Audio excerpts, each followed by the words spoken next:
Hey, deserving listeners, Love is Blind. Let's check it out. Yeah.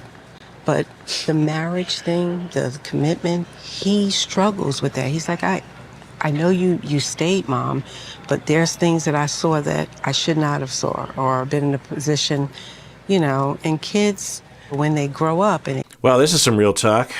I didn't expect to see this conversation.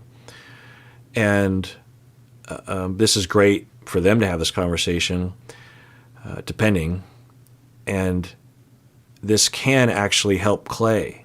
If they further their grieving process or understanding and are more open and maybe apologetic more to Clay, that could help him. But the way she's wording it, which I'm sure a lot of people are thinking, and given, I would imagine that most people are, at least many, and I haven't really thought of it myself, that, yeah, of course, for Clay, he sees what happened in his parents, and he just says, marriage is doomed. I saw that, and why would I engage myself in that? And I'm pretty sure I mentioned this just as another thing that absolutely does happen to people, is that Clay, during his very difficult split loyalty between the two of them, because the father forced him to choose between them because he had to hold secrets against his mom, which is a very hostile act that Clay was forced, he had to be very hostile to one of the parents. He couldn't win. And so he, chose his dad, which is, I think, a common response given the way it played out. And then you're looking at your dad. I think I might have said this in the very beginning when we first discovered this, but he's looking at his dad and he's like, I can't really trust him, or I don't think I can trust him because Mom can't trust him, so why can I trust him? This is too painful because I'm choosing Dad over my mom, and so how do I trust him? Well, I'll change the narrative. There's a lot of different narratives that could be adhered to from the child's perspective, but one could be, well, this is what men do. You can't avoid it. Dad might have even said that to him. Could have said, look, kid, this is the way men are, and we just have to accept that. God, think about that. You could absolutely see something like that happening. And maybe that's wrapped up in what Clay's talking about, what it is to be a man and that struggle. Like, he might not even think that any man is oriented towards fidelity and loyalty and monogamy and not cheating, that kind of thing. Because from an early age, he had that, or at least behaviorally, he was learning that, right? A more stark, common example in my world is you have an individual that grows up in an abusive child, parents that are abusive. One parent, say you have a son and the dad is beating the mom, maybe the kids as well. And so as a child, you're forced to choose because the abusive husband, the father, is often blaming the mom, right? So if you side with the mom, then you reject the father. If you side with the father, you're rejecting the mom. The child is forced to do that.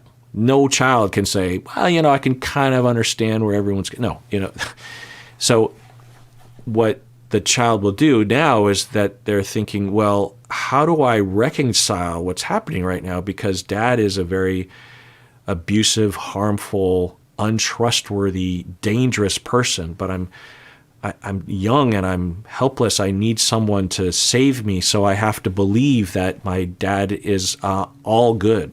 Like for me, my parents were wonderful, so I could just believe they were like gods in the way that children will.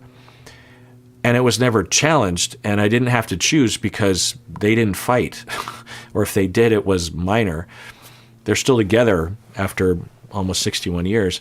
So I didn't have to do that, and I could just be relaxed. But when you're in that situation, there's all these conundrums, and you have to go into denial and convince yourself of this like fake reality to cope. And so one of the things that children will do is they will say, it's normal to be this way, and it's so normal that I'm this way. Dad is being violent with Mom. I don't like that. I hate it.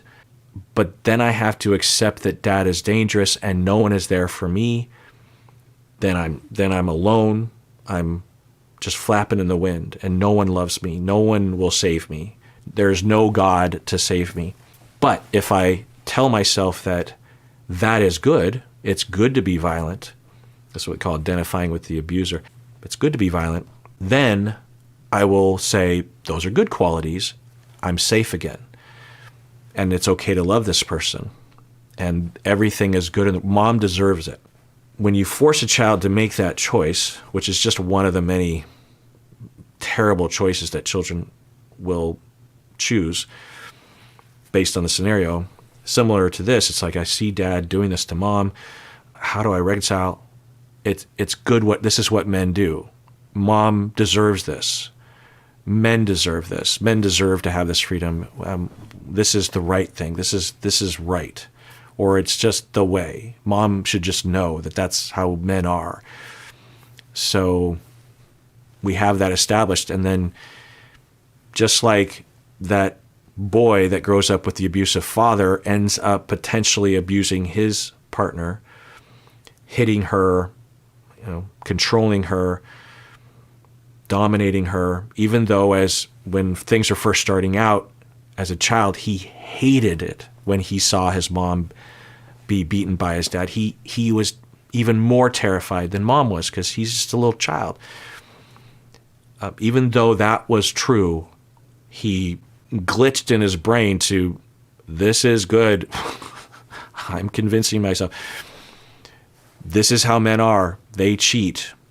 This is the way. And then you just operate from that place because your brain can't, because there would be times when, say, you see mom crying with the infidelity or the physical abuse, and your heart goes out to mom, and you think, oh, maybe mom isn't wrong. Maybe dad is the problem. But wait, that means dad is dangerous and terrible, and I've been going along. No. Back to the denial. Dad is good. Dad is good. There'll be moments, right? And so as an adult, you have a lot of impulse to reject that whole notion. It's not a wanted thing, right? It's not natural. This party line of like men cheat or men abuse or whatever. It's not comfortable. It denies the self all sorts of things. It's counter to logic.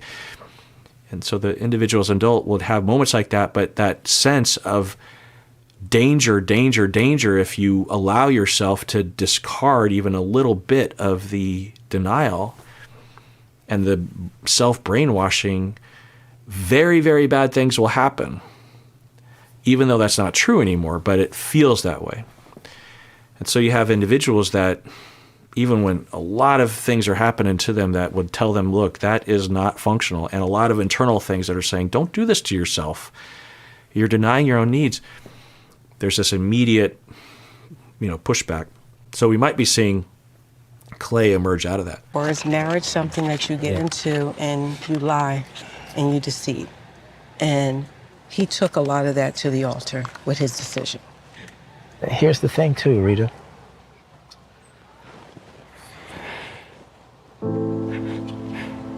Wow, we don't normally see stuff like this. I'm really happy that these two are having this conversation. I'm guessing they've had others along these lines, but this is great. And I'm also glad that they are allowing this to be shown. I think it shows a lot of strength. It leads the way. It's a good example to follow. And it also humanizes the father. I think that's what's happening right now.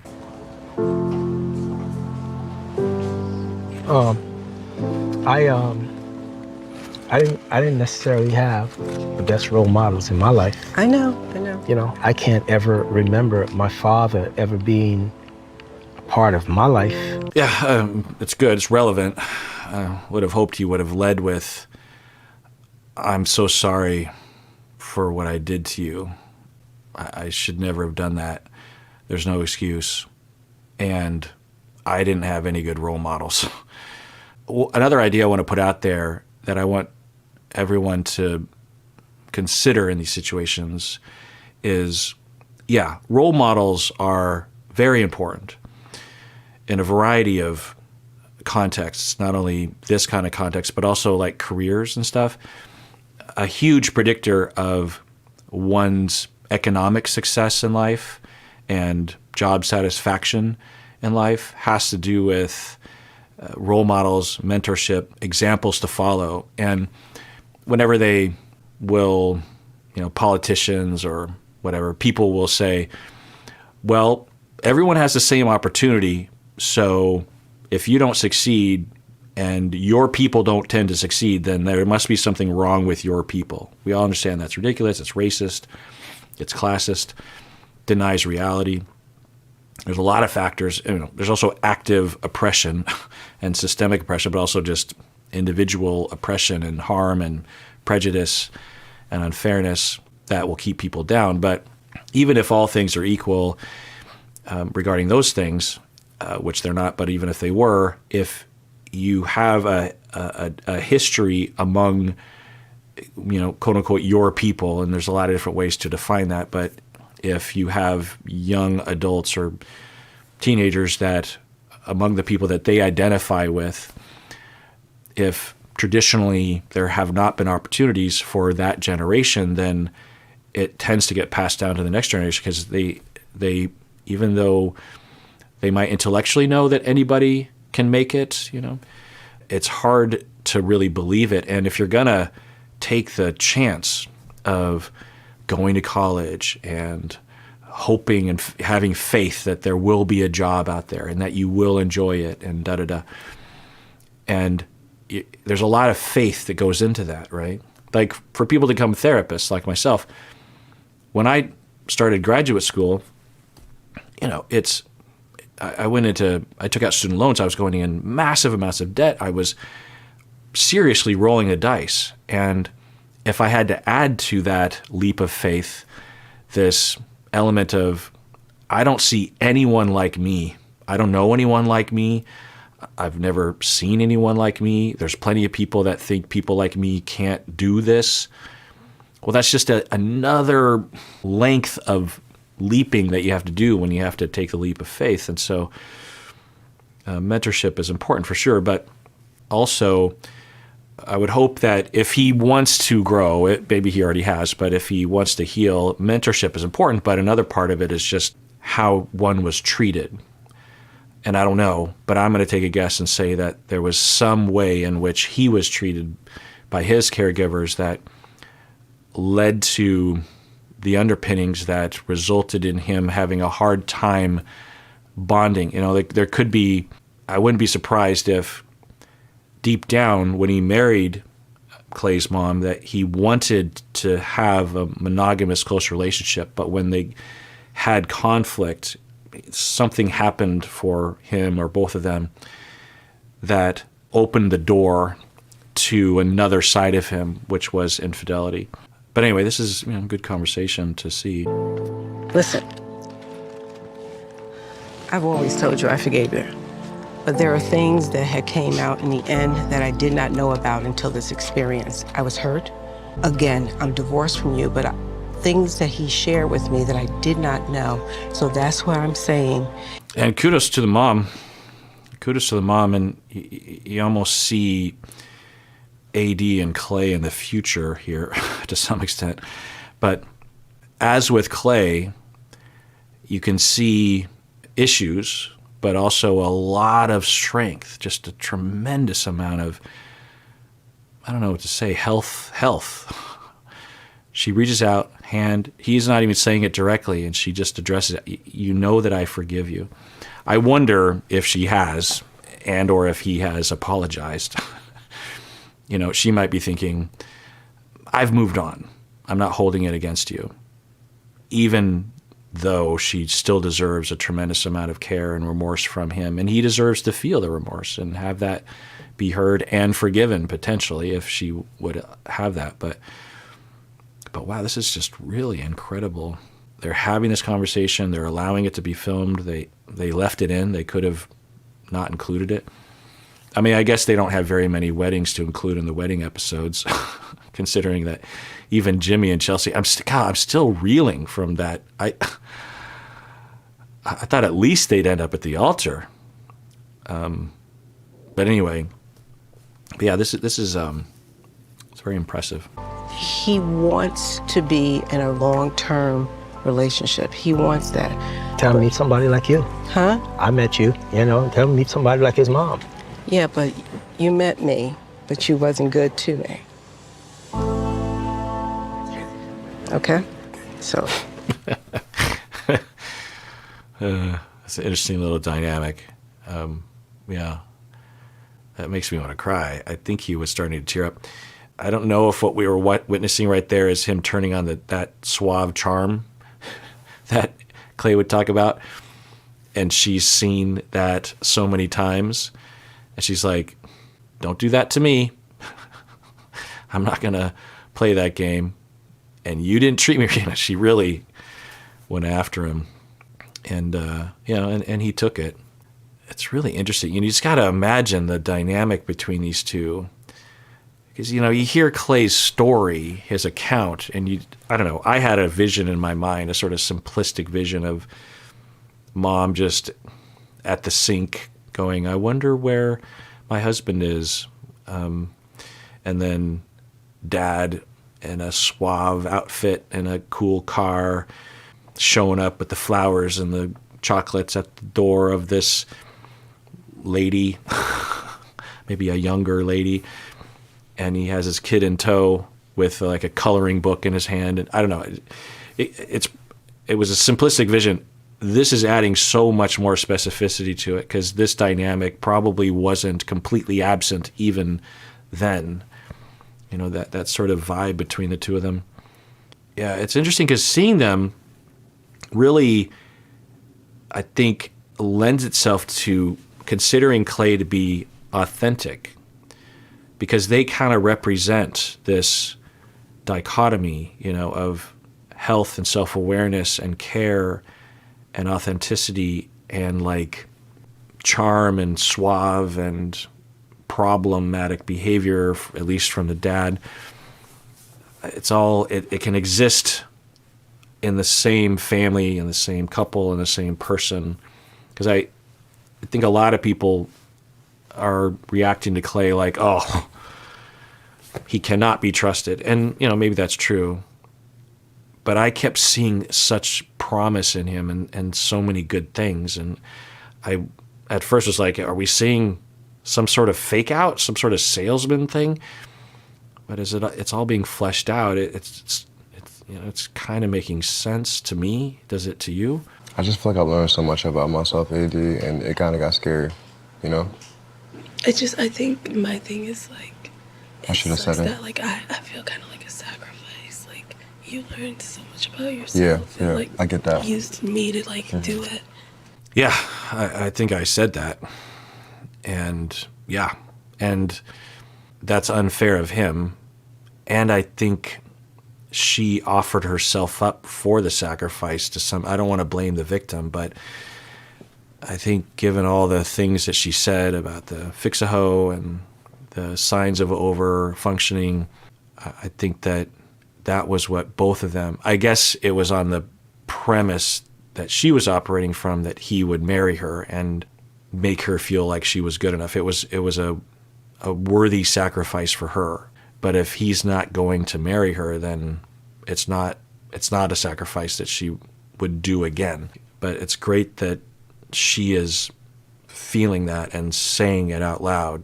I feel like I'm reminded of the old AD that I saw in the beginning where she would, in a non-hostile but assertive way, like voice her voice. I'm sorry. Do I have to leave you?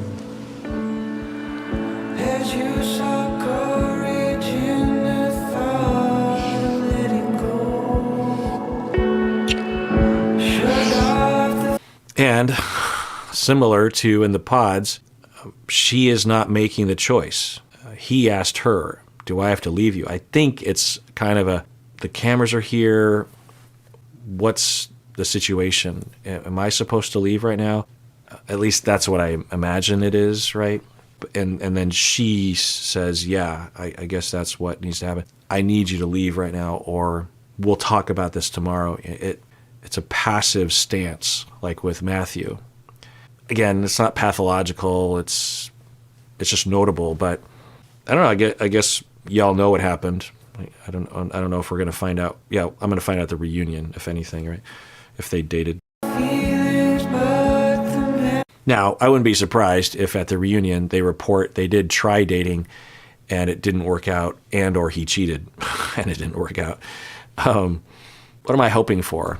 I'm hoping for both of them that they can heal from their pasts and counteract and discard the defenses that I think we're witnessing, but I don't know. Something's going on. And so whatever defenses are there, whatever traumas that can be healed from, that they begin that process. I guess what I would hope is that both of them would do that sufficiently with enough time such that when they start thinking about making a lifelong decision about getting married or having kids, that they allow enough of that healing and self-awareness to occur, particularly for him, before any sort of decision is made, right?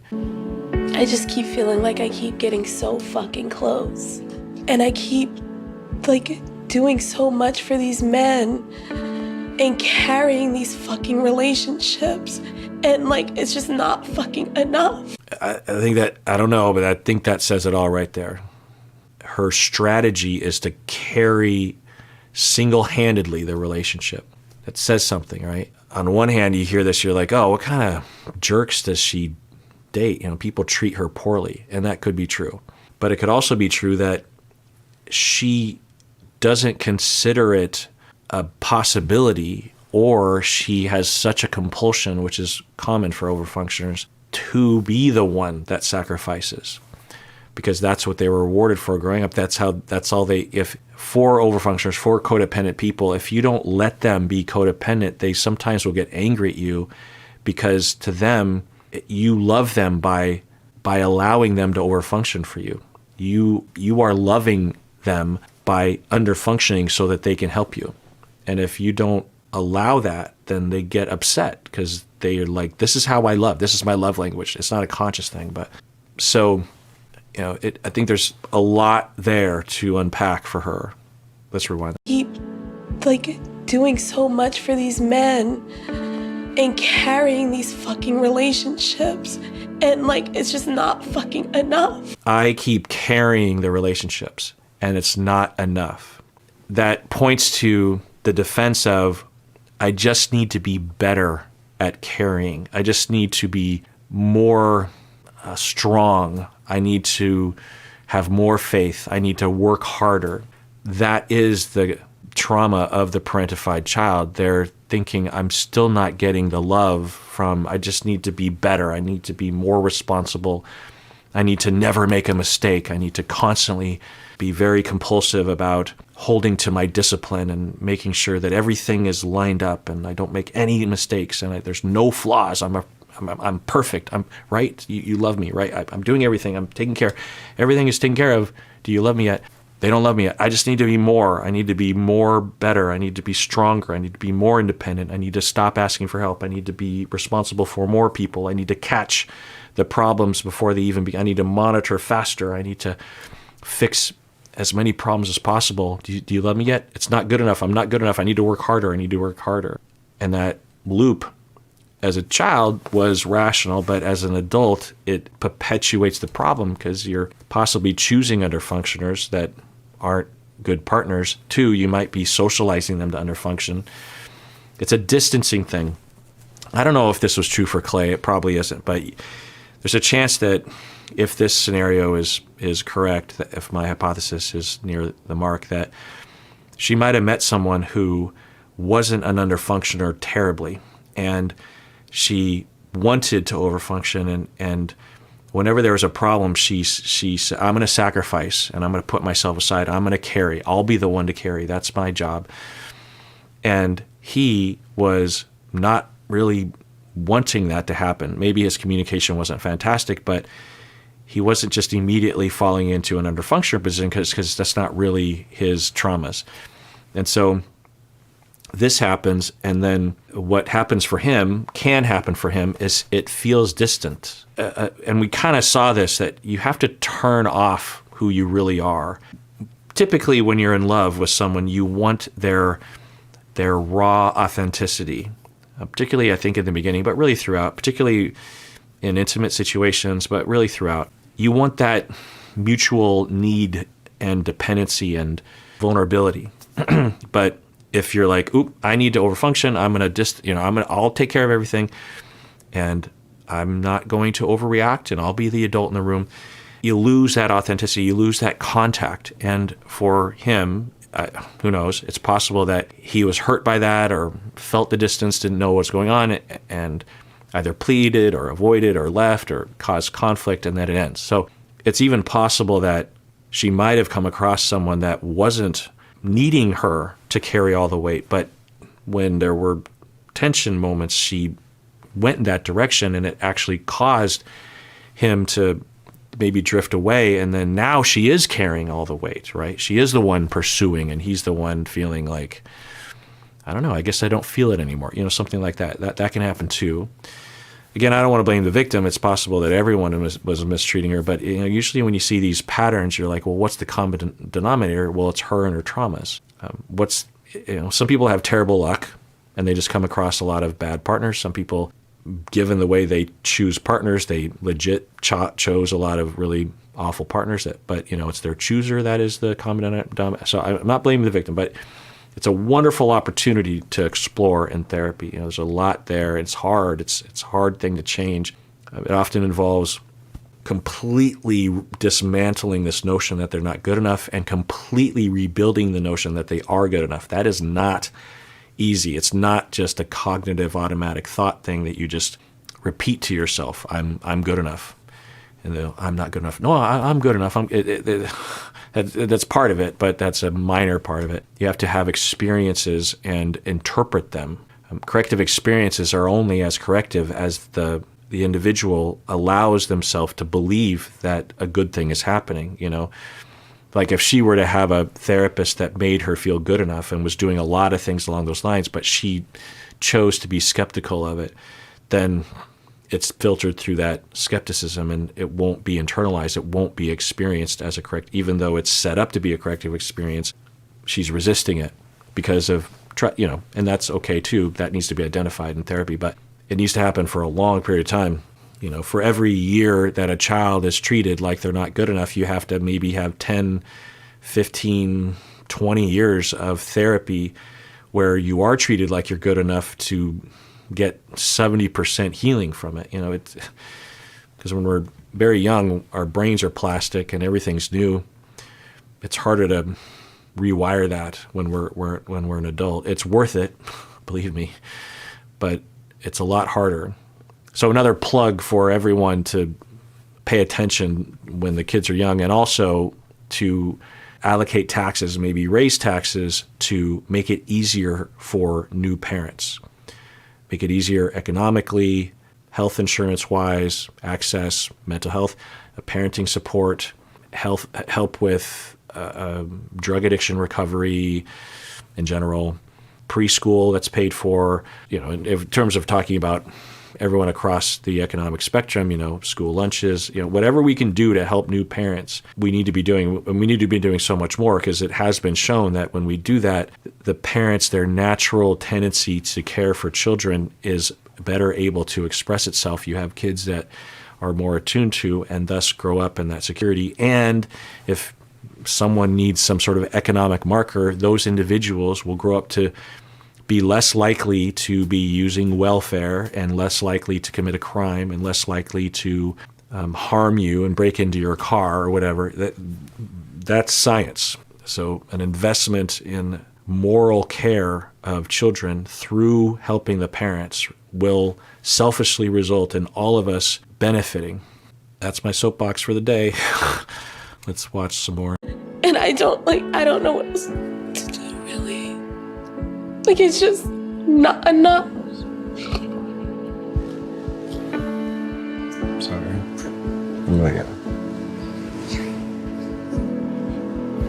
And I wish she would just interpret it as, he's just not ready to get married. That's okay. There's a chance that we will get married. And who knows? And if he doesn't want to be with me, his loss. And that's very sad for me. It's very, very sad, but it's not a reflection on my worth as a human being, you know? So that also points to a lack of connection with self. That when you're sufficiently connected with the self, what do we mean by that? Well, I've talked about it at length before, but one of the signs is that in a situation like this, you can relatively land on your feet and say, I feel like I'm not good enough, but you know, I even if this is just, sometimes it's completely unsaid in the mind, but it's just a sense, right? It's just like, yeah, this is horrible, but I basically know that I'm a good enough, worthy person because I've been treated that way. And I have a sense of who I am and the value of who I am at the center. And for her in this moment to have this mantra of I'm not good enough, I think points in the direction that she doesn't have that connection with her worth and herself and her needs and her, because when you're in connection with your needs, you're in a connection with your emotions.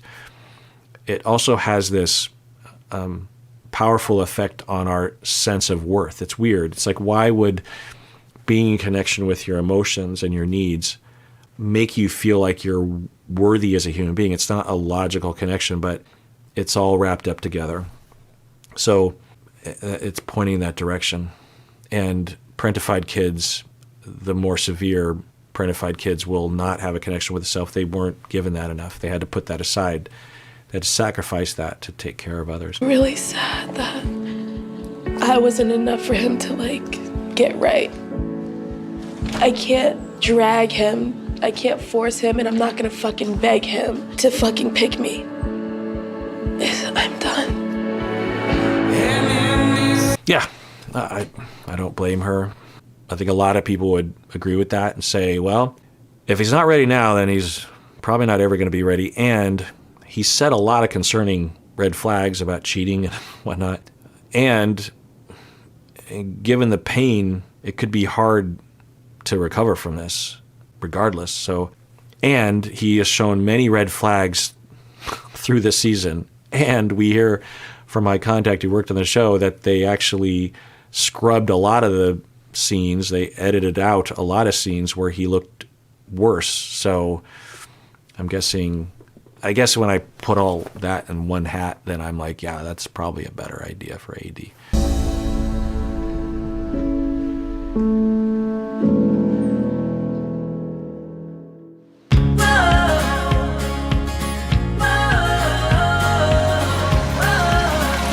Oof. So it's late. I have to wrap up. I did not expect that I would only get through one wedding. I thought that there wouldn't be much to say, but apparently there was. There's a lot there. So tune in next time when I have a different outfit on, and I'm just to give you an idea of, because I've only technically watched, I guess, an hour of the show today, maybe a little longer, because I watched a little bit of the last episode because there was a scene that spanned between two episodes. I've been recording now for like 10 hours because, I had to eat and go to the bathroom, and there's a fair amount that I edit out because I just, upon editing it, I'm like, it's enough out of me. I'll just cut that. So I'm only telling you this just because I think it's kind of funny that there's so much to explore. And if I could talk to them, there'd be countless hours of exploration. It just shows just how deep people are. And I think it's a testament to the show that it gives us that data, especially the conversation between the parents, a testament to the individuals that they would disclose and offer it up, a testament to the show that the editors, tell us a story and we land on this big day, and there's so much feeling about it, for me anyway. So, yeah, and take care of yourself. I'm going to take a guess and say I'm not going to have much to say about this other than like, yay. Actually, I kind of need that at this point. I feel like we all need Amy and Johnny at this point.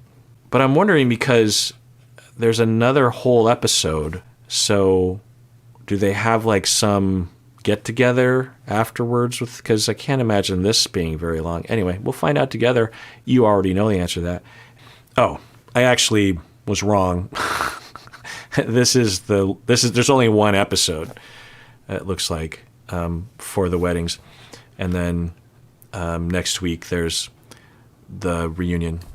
So, well, let's just finish it out. Because there can't be that. There can't be. Please tell me there's no drama.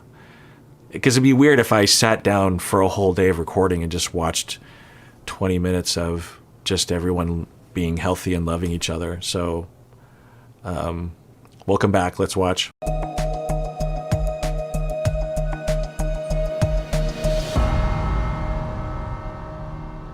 I do. Yeah, they both said, I do. Of course they did. Of course that happened.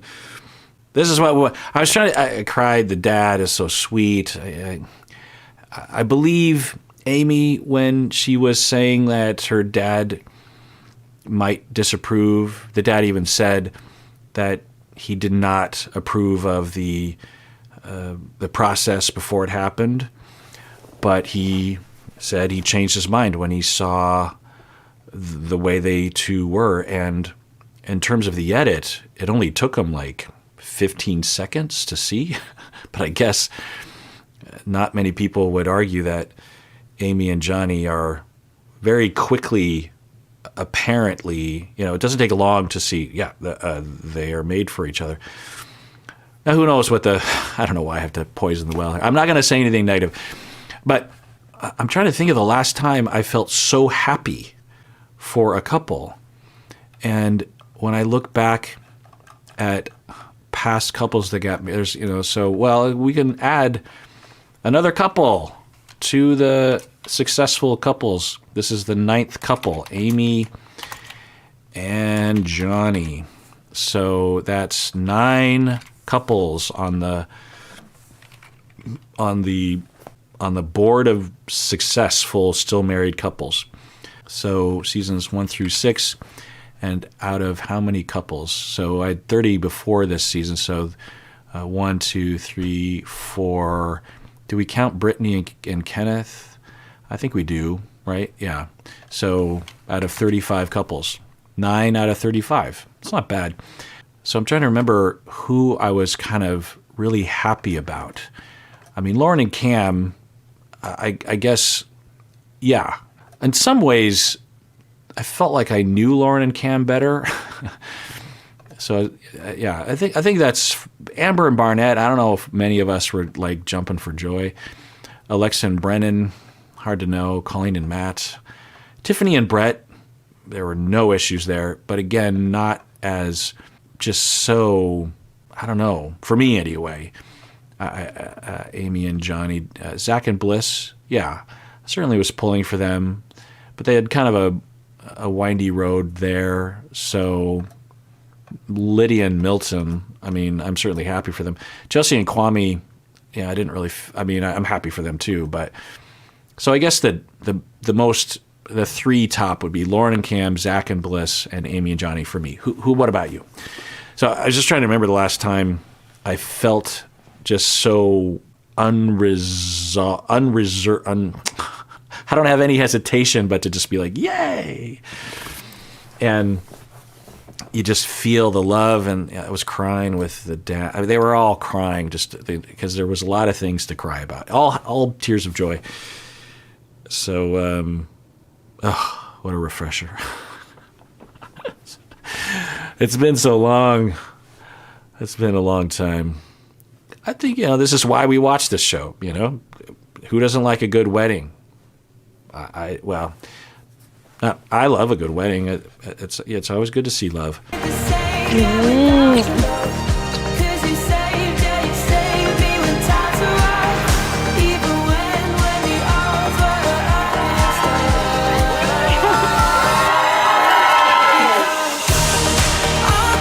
Yeah, I don't think I've ever been as happy for a couple. Sorry, Lauren and Cam and Zach and Bliss. I was happy for you, but I don't think I've ever been as happy for a couple. Well, when I got married, I was happier than watching these two get married. But in terms of watching this reality show, yeah. Well, reunion in a week. I got to wait a whole week. And everyone out there, please take care of yourself because you deserve it. You really, really do.